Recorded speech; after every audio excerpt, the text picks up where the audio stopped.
अस्सलाम वालेकुम व्यूअर्स, मैं हूं एडवोकेट मोहम्मद वकास और आप देख रहे हैं हमारा यूट्यूब चैनल। हमारे इस चैनल को ज़्यादा से ज़्यादा लाइक करें, शेयर करें और सब्सक्राइब ज़रूर करें। हम अपनी इस वीडियो में अपना जो पड़ोसी मुल्क है ईरान, उसकी कुछ खबरें आपके साथ शेयर करते हैं। गुज़श्ता 3 हफ्तों में ईरान में धमाकों का एक नया सिलसिला जो है वो जारी हुआ है और इस हवाले से ईरानी जो नेशनल मीडिया है वो ज़्यादा तफसीलात जो है वो शेयर नहीं कर रहा। तो ये कुछ वहाँ के मुकामी सहाफ़ी जो हैं उनसे और कुछ अमेरिकन मीडिया जो है वो इन चीज़ों को, और रशियन मीडिया जो है वो इन चीज़ों को रिपोर्ट कर रहा है। और यहाँ से आप ये अंदाज़ा करें कि नेशनल इंटरेस्ट जो है किस तरह वहाँ के मकामी मीडिया जो है वो उसको प्रोटेक्ट करते हैं कि ईरान में हमले हो रहे हैं गुज़श्ता 3 हफ्तों से और वो अहम मकामात पर वो हमले हो रहे हैं, लेकिन जो ईरान का कौमी मीडिया है वो उन खबरों को बाहर नहीं आने दे रहा कि इससे दुनिया में हमारी कमज़ोरी ज़ाहिर होगी। और इसके मद्दे मुकाबल आप अपने मीडिया को देख लें कि हमारा मीडिया हमारे नेशनल इंटरेस्ट को किस हद तक प्रोटेक्ट करता है। अब चलते हैं खबर की तरफ।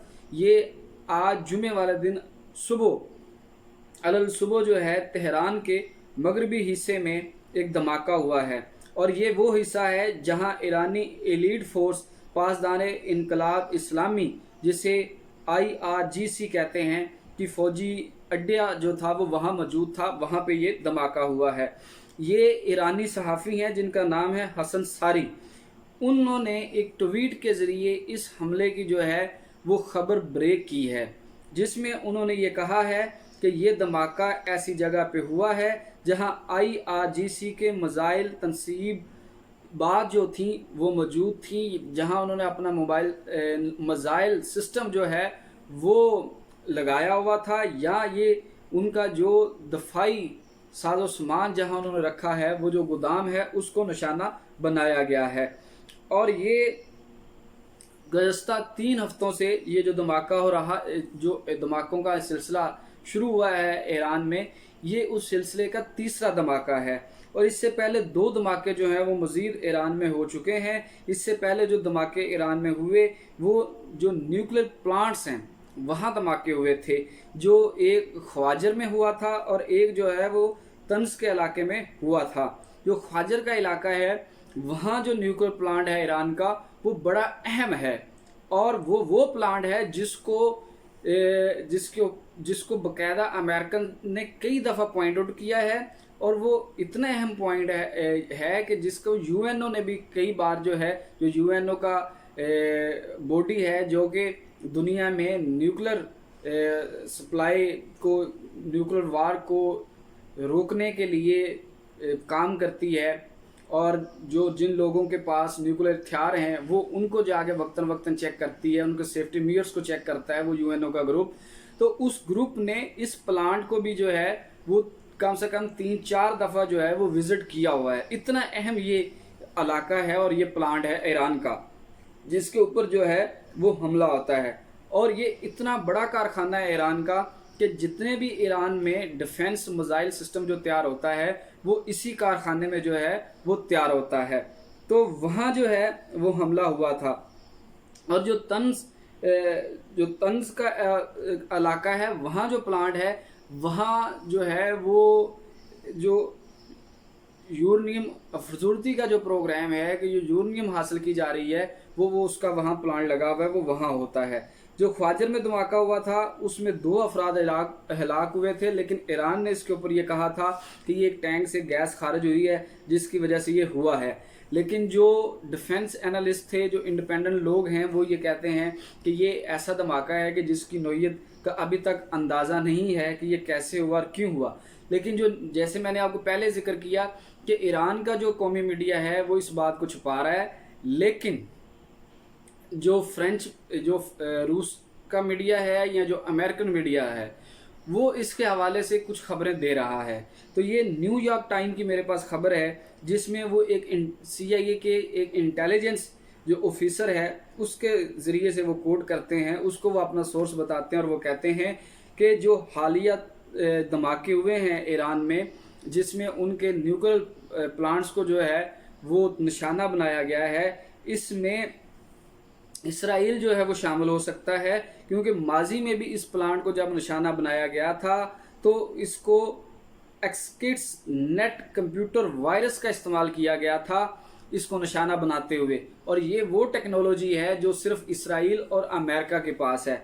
इस वजह से ये कहना जो है वो काफ़ी हद तक हकीकत के करीब है कि हालिया जो ईरान में धमाके हो रहे हैं ये इसमें इसराइल का जो है वो ही हाथ हो सकता है और वही इसके पीछे हो सकता है।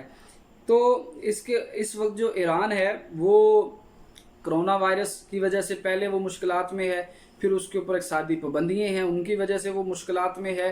तो इन मुश्किलात में ये धमाकों का सिलसिला एक शुरू होना और वो धमाके भी उनकी जो दफाई तनसीबात हैं उन पे होना, ये मज़ीद जो है वो ईरान के लिए परेशानियों को पैदा करता है।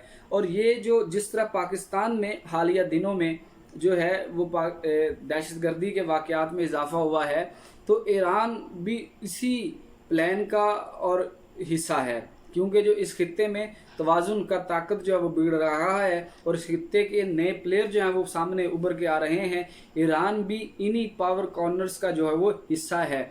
हालिया दिनों में ईरान के साथ चीन ने एक डील जो है वो फाइनल की है, 25 साल तजारती मुआहदा, जिसका साफ साफ ये मकसद है, चंद दिनों में वो साइन हो जाएगी, जिसका साफ साफ ये मकसद है कि ईरान जो है वो अब आने वाले दिनों में चीन के साथ इस खित्ते में खड़ा होगा। जब ईरान चीन के साथ खड़ा होगा तो फिर सी पैक जो है वो मशरक़ वुस्ता में खुद ब खुद फैलता जाएगा। जो चाइना का वन रोड बेल्ट इनिशिएटिव है वो उनका जो मंसूबा है वो खुद ब खुद फैलता जाएगा। और फिर जब ईरान के साथ चीन 25 साल तजारती मुआहदा करता है तो ये मुआहदा ईरान के लिए मज़ीद जो आसानियाँ हैं उनके दरवाजे खोलेगा और मज़ीद जो ममालिक हैं वो फिर ईरान के साथ तजारत को जो है वो फ़रोग़ देना शुरू कर देंगे। ईरान जब चीन ये मुआहदा करेगा उसके बाद रूस आएगा, उसके बाद तुर्की आएगा। जब ये ममालिक आएंगे तो फिर ये मौके पैदा हो जाएंगे कि पाकिस्तान भी जो है वो ईरान के साथ तजारती ताल्लुकात को दोबारा बहाल करे। इस वक्त जो हमारी ईरान के साथ तजारत होती है वो लीगल ट्रेड जो है वो बहुत कम है। ज़्यादा जो ईरान अपने पड़ोसी ममालिक के साथ जो तजारत करता है वो सारी इल्लीगल ट्रेड है। अमेरिकन पाबंदियों की वजह से कोई भी मुल्क जो है वो ईरान के साथ बड़े पैमाने पर जो है वो लीगल ट्रेड जो है वो नहीं कर सकता। इसके साथ साथ हमें ये भी नहीं भूलना चाहिए कि जो ग्रेटर इसराइल का प्लान है वो इस वक्त इसराइल के जो था वो बैतुल मुक़द्दस के मज़ीद इलाकों को अपने में शामिल करना चाहता था। पहले उन्होंने 1 जुलाई का ऐलान किया, उसके बाद उन्होंने 6 जुलाई का ऐलान किया, लेकिन वो नहीं कर सके। उसकी बुनियादी वजह ये है कि इंडोनेशिया, तुर्की और ईरान ने इसराइल को धमकी दी थी कि अगर उसने मज़ीद बैतुल मुक़द्दस के इलाके जो हैं वो अपने जम किए, उनको अपने हुकूमत में इसराइल में शामिल किया तो इसके नताइज भयानक होंगे। तो इसके बाद जो है ये ईरान में धमाकों का एक सिलसिला जो है वो शुरू होता है। तो अगर ईरान के बयान के बाद ईरान में ये धमाकों का एक सिलसिला शुरू हुआ है तो इसमें जो है वो 99% इसराइल जो है वो शामिल हो सकता है, इसराइल जो है वो इन्वॉल्व हो सकता है। और उसकी बुनियादी वजह भी यही है कि इसराइल ये समझता है कि अगर इस खित्ते में ईरान जो है वो मजबूत होता है तो ईरान को अगर तुर्की सपोर्ट करता है, इंडोनेशिया सपोर्ट करता है और अगर पाकिस्तान भी ईरान को जो है वो सपोर्ट करना शुरू हो जाता है तो फिर जो ग्रेटर इसराइल का प्लान है वो कामयाब नहीं हो सकता। तो आप तमाम दोस्तों से रिक्वेस्ट है कि हमारे इस चैनल को ज़्यादा से ज़्यादा लाइक करें और शेयर करें, और आलम इस्लाम इस वक्त जिस मुश्किल सूरत-ए-हाल से गुजर रहा है उसके लिए दुआ करें कि अल्लाह तमाम मुस्लिम ममालिक की जो है वो हिफाजत करे, तमाम मुसलमानों को अपने हिफ्ज़ ईमान में रखे। नेक्स्ट वीडियो तक हमें इजाज़त दीजिए। अल्लाह हम सब को जो है वो हामी नासर हो। अस्सलामु अलैकुम।